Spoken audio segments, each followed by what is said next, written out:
Okay, welcome back to Eve Talks. We're joined by Mary Buschman. Thank you for taking the time to speak to us. Thanks for having me. So how are you? I'm great, thank you. Yeah. Oh, okay. So let's get right into it. Let's start by talking about your time at Williams. So if you could just describe it in a nutshell, or maybe in extreme detail, whichever you prefer. My time at Williams was a time when the campus was definitely smaller, as we were just saying. Yeah. I think there's still the same amount of students. I remember the long winters, and then sort of spring coming, and I played sports for a couple of years, soccer and lacrosse, and I have these vivid memories of Saturday sports days and football and kind of walking to the games and this very sort of collegial atmosphere, which really sticks in my mind because, as we were saying, I live in New York City right now and there's a lot more anonymity. And I remember there were new buildings that were being built. For example, the Spencer Art Building was new at the time, and I wanted to take advantage of things like that, so I ended up enrolling in a lot of art classes, which was great, and spending a lot of my time there the second half, junior and senior years, and also just getting to know people from different backgrounds, different parts of the country. I live in a very diverse city now, but the community, the idea and the sense of community still stands out for me. Even just driving here today, from a visual standpoint, it looks so similar to what I experienced, and there's this sense of familiarity, which I still have, even when I'm far away from it. When I run into people and I see a Williams t-shirt and I'm in Central Park, I just love it. Yeah. I feel this just sense of immediate warmth, and it's reciprocal always. That is something that's, I think, unique to this community and this college, and I love reading about how high Williams is in the college rankings. As a liberal arts college, it's sort of stood the test of time. I think it's great, and I really enjoyed. I had family members that came here, so I had this personal attachment when I was coming in, but then I kind of made it my own experience, and I majored in art history, which was something that was my own subject matter of interest, and I feel still very much it's a part of me today. I'm really happy to be back here. Yeah. No, that's great. You talked a little bit about playing sports at Williams. Like, how did you find that experience, and how did that contribute to your overall career path, if at all? I was athletic growing up. I didn't play all 4 years, but I did play the first 2 years, and I think the sense of teamwork and collaboration, and also competitiveness, really stands out to me. This idea of working yourself really hard physically. I mean, I sit in a desk all day now. But this idea of really testing yourself, your endurance, and then this idea of being able to play with others and really kind of. I always played team sports, so it was for me a combination of offense and defense. I like to play in the middle, so I could kind of be for the team scoring or be defending, and I think that's played out in my career and in the ways in which you have to sort of enter your career at pretty much an entry level. Everyone does, and then I would say you work your way up, and you are playing offense and defense, right, in different aspects of that. I've certainly felt that, and the competitiveness, I think, is healthy. Because it builds confidence. I would definitely say that being a woman, I feel some of the times, the memories of myself as younger, as my most confident were playing sports, and really having this sense of achievement. And that's definitely carried through with me to today. Yeah. Yeah. No, definitely. And then you also mentioned, just briefly, the sort of entry point to your career. So if you could talk a little bit about sort of what you did right after Williams and like how you came to that decision and how it's sort of led you to where you are now. When I was a senior, I did an internship for my January term at a gallery in New York City. It was in Soho, and one of the teachers here who was teaching studio art at the time suggested that I do that to see if the commercial art world was for me, as opposed to working in museums or institutions. And I just absolutely loved it. I felt I was right in the pulse of living artists making art and making their careers. And in some ways, they, like me, didn't have a clear sense of how it was all going to turn out for them. And I felt very much adamant about, even though I had studied historical art when I was here, working with artists that were still alive and making their careers. So to answer the question about entryway, when I was coming upon graduation, that same gallery offered me a job, and so 2 weeks after I graduated, I moved to New York, and I started working there for a few months, where I then got another job at another gallery, which is a very, very well-known gallery. I was lucky. But I still had to, like everyone, pay my dues, and you kind of graduate and you think, and you feel this sense of complete accomplishment, which I think is warranted. But then you enter the work world, and there are people who are much older than you who have a lot more experience, and they kind of, you kind of have to pay your kind of way in that sense of doing the time, and I think that's also important. I mean, 2 months working somewhere is not the same as 2 years. And I still think about those two first experiences I had, both in galleries, as being the launch pad for my career, in the sense that I really did stick in the commercial transactional art world. I still am today in a different aspect. And that sort of being an assistant, which I was, and, not getting paid very much. I mean, I feel that I kind of had to, it was going to be up to me. I had a lot of opportunity and a great kind of starting point being a Williams College graduate, but it was ultimately going to be up to me and my work ethic and sense of personal dedication to the field. And I think that's important to point out, and not a surprise, probably. Yeah. Yeah. So natural continuation of that is sort of just talking about where you are now. But like you talked about how you paid your dues and you did all the work, and you sort of committed to all the work, and so your work.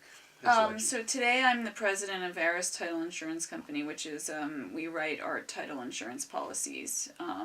We're owned by a much larger company that's publicly traded called Argo Group, and I've been working in Aris for a few years. I was just recently promoted. I'm a lawyer. Technically, I call myself an art lawyer. My specialty is really now in stolen artworks. So I work today with people who own works, whether it's collectors or family offices or private dealers, and they're looking to either buy or sell them, or donate them, or give them to their children somehow. And there may be an issue if they're very old, or even 50 years old, with questions about the history of the ownership, like real estate. And so we're a very niche business. We're the only ones who write art title as a monoline insurance policy in the world. And we sort of offer this risk mitigation protection for people that are looking for it in what has become a much riskier art world than I started, certainly, and much more global. So I would say that I took my transactional experience working in the commercial galleries, and sometime later went to law school. I also got a master's degree in art history, and I've kind of been able to combine all of these things, art, finance, and law, where I can speak to people who are either in the private sector, like private dealers who are more kind of adverse to regulation, for example, or outsourcing their risk. They want to kind of do it all themselves, or institutions like hedge funds, for example, who are on the opposite end of the spectrum and require all sorts of regulatory kind of checkpoints in order to get across the finish line for any kind of deal, and which would be on the secondary market of investments, for example, if the hedge fund is investing in a portfolio of loans or something like that. So I've managed to come out as I think that I would say I've really used my knowledge of art history to distinguish myself, certainly from people in finance, for example, who, at my age, I think it would be hard to sit down and, pull out the flashcards and teach yourself art history, just like it would be hard for me to learn a language at this point. Yeah. I mean, right, so I think that I have used the knowledge that I gained, certainly here, to still sort of distinguish myself today, and I also am of the mindset that I'm not done. I love to continue to grow. My path has not been linear, like some people, who sort of choose one path, one profession, and kind of go for it, and like a surgeon or something like that. But I feel that that's also very true to my personality, that I have taken these risks and leaps of faith, but I've also stayed true to my core and, what I'm passionate about, which is really the visual arts. And it's somehow, if you had asked me 10 years ago, would I ever see myself working? I mean, I didn't even know what this company was. So the answer is no. Yeah. I think that's the key, though, is to kind of keep the short and long term in perspective at all times. Yeah. No, that's great. I definitely echo that. I think, in the end, like, very clearly, the truth will prevail. And so staying true to your passions, I think, is an important note, in terms of just any sort of career exploration, but just anything you're sort of doing in your life is probably very important. I think also a question I have is, you talked a little bit about this with your coursework at Williams, but did you feel like Williams prepared you for the role that you have now? Williams prepared me, I think, I would say that for the most, by offering such a diverse selection of art history classes. So I came here, and I didn't come here necessarily to be an art history major. I discovered after taking the Art History 101 class, which at that time I believe it still is in a year, and it's a prerequisite for taking any other class. The amount of different classes you could take in subject matters, I think, is second to none in the country. I still draw upon, I took African art, which is, I don't think it's offered in many other places. I've used that just last week in someone bringing a sculpture to me and had questions about it. And I was able to tell one of our researchers, I know who wrote the book on this, go look it up in the library. I mean, this is that many years later, and I'm still thinking about the things I learned in that class. Impressionism, Asian art. And that was that. I mean, I imagine that Flemish art, there are probably even more diverse classes today. And I would say that set me up for, okay, you could have a basic knowledge where you were a major in something and you can speak a lot, a little about a lot. I would say that the depth of my knowledge speaks to the course offerings that they had here when I was here, and probably still do, and the interaction with the works in museums. I mean, I think people who are good visually at art history can memorize things, and they think visually. So they're thinking conceptually all the time. The fact that I got to see art all the time when I was here, I mean, that prepared me for the immediate transition to working, right, in a place where basically people are coming and going and looking at art all day, for sure. I'm very grateful for that. Yeah. And so you talked about people coming and going and looking at art every day. So could you just take us through like a day-to-day experience in your current position? Like, what are you doing? Maybe hour to hour or. So today the first point of contact I have with people is over the phone, or in, meeting them at an event or something. Someone tells them to contact me because usually they have a transaction where there's an impasse. So some party is concerned about it and there's a holdup. For example, museums ask for X, Y, and Z paperwork, and the dealer only has X and Y, and there's no Z. Yeah. So then they call me because there's an issue that's around the title. And so I'm having conversations with people about the artwork, about their problem in the transaction, about who the parties are involved, if there are other lawyers involved. So I'm sort of doing this dance of how are we going to try to get this complete. And that I do, multiple times a day. And, I never know who it's going to be. Is it going to be on the buying side? It's usually on the selling side, but I can't anticipate.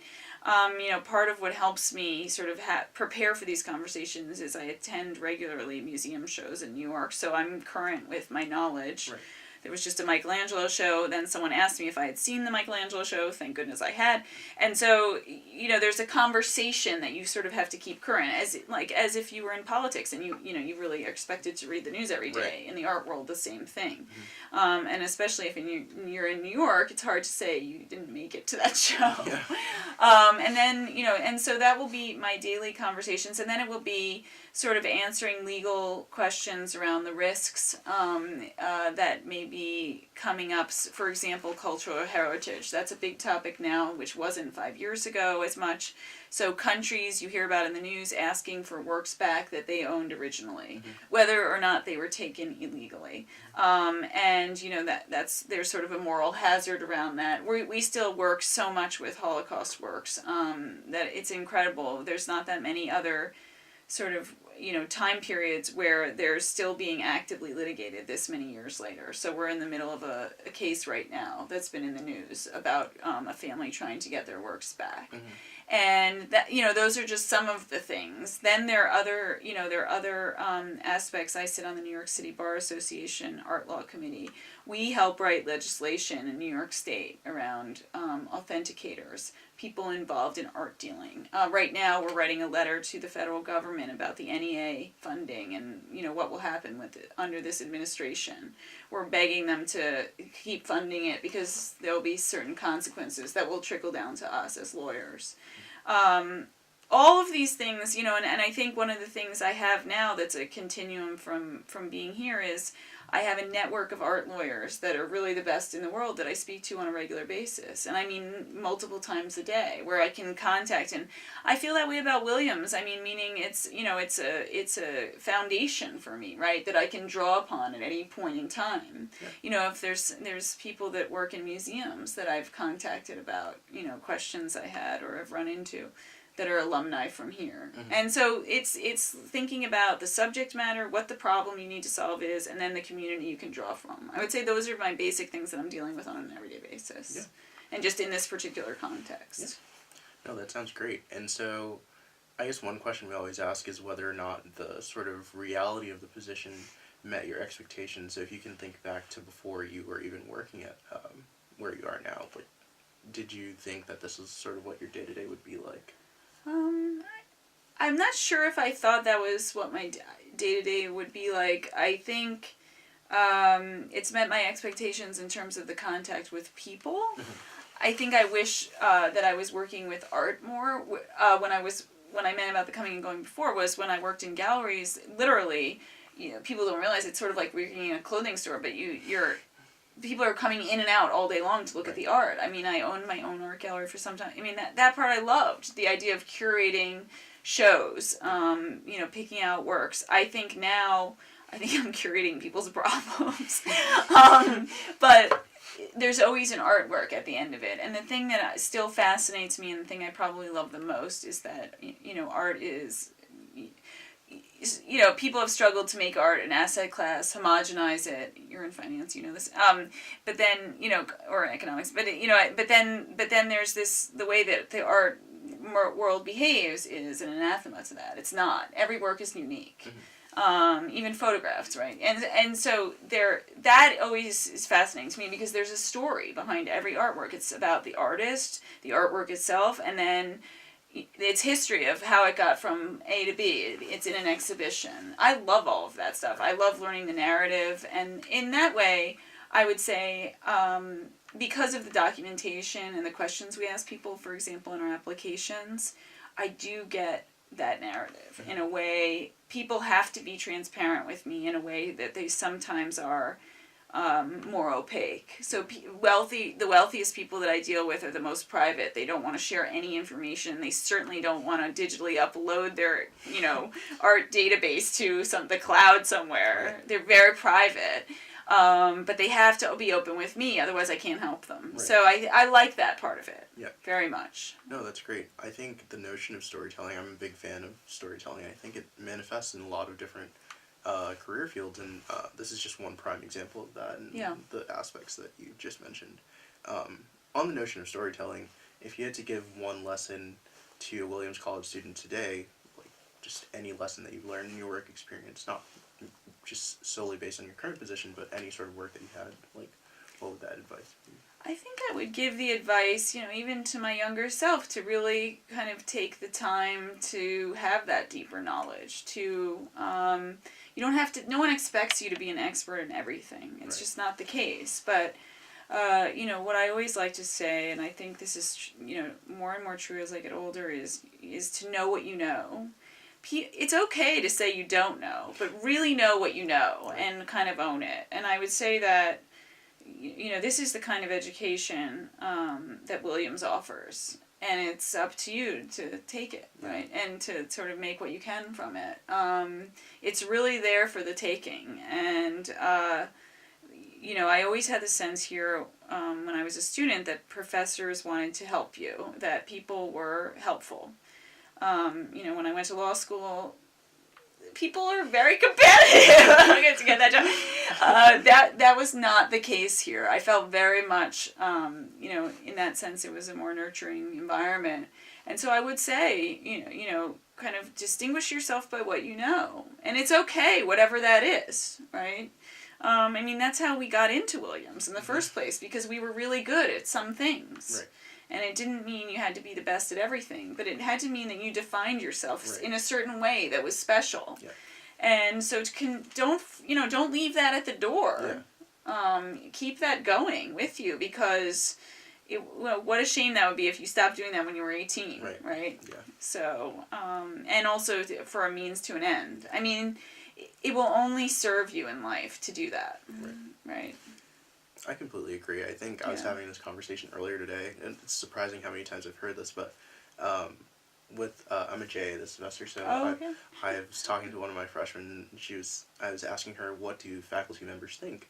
And she said, I find this to be true for at least the 2 semesters that I've been here, that faculty are really supportive and they actually want you to succeed. And so that's a big thing about Williams, and I think that that's really, I can't really speak to other schools, but that's really useful. And on the notion of not leaving yourself at the door, I really feel like we should stress that a lot to the students here, just because, it just comes down to, like, what you sort of value, I guess. Like, when you come to Williams, you do present yourself in this light to be admitted to the school, and you do have these certain niche passions and things like that. But I feel like a lot of students do drop it at the door, and start to focus on grades and things like that, and lose the sort of exploratory aspects of themselves that I think, as you have benefited, they can really benefit from. Agreed. So I think, that's an important note.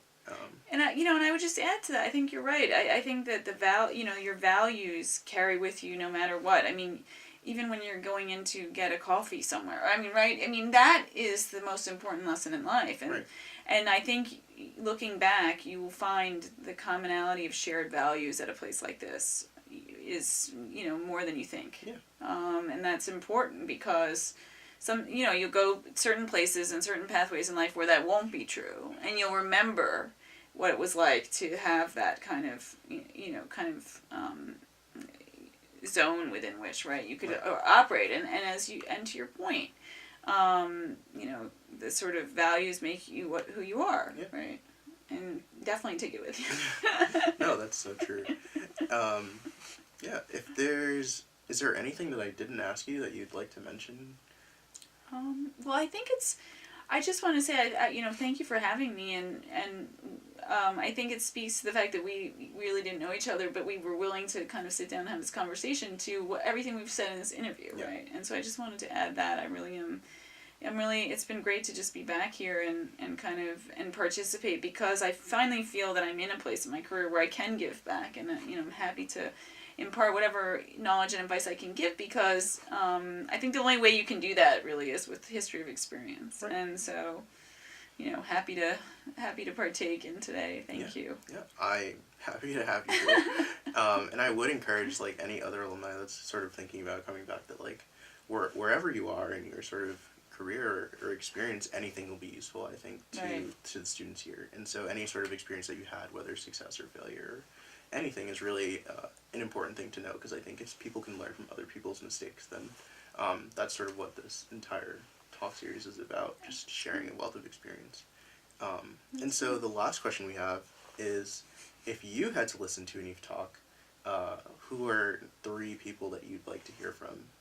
Okay. Yeah. So, well, I guess sort of more like well-known person, I think maybe, I always love the fact that Stephen Sondheim went here. That's like at the top. Then I've connected with, and I would love to hear doing Eve Talk, Professor Shepard, who just is doing a class that has incorporated art and economics in a way that I'm blown away by. So I think that would be really cool. In terms of students, I think maybe if there were students who were participating maybe in trying to get in the art scene or the art history scene who are looking at the museums around here, maybe thinking about their next step and what art they like. Yeah. Because I always want to stay current with people's tastes. Yeah. So that would be great. No, that would be amazing. Yeah. But yeah, we don't have any more questions, but thank you. Thank you again for coming in. Thanks so much for having me. This was great. Okay. Thanks, guys.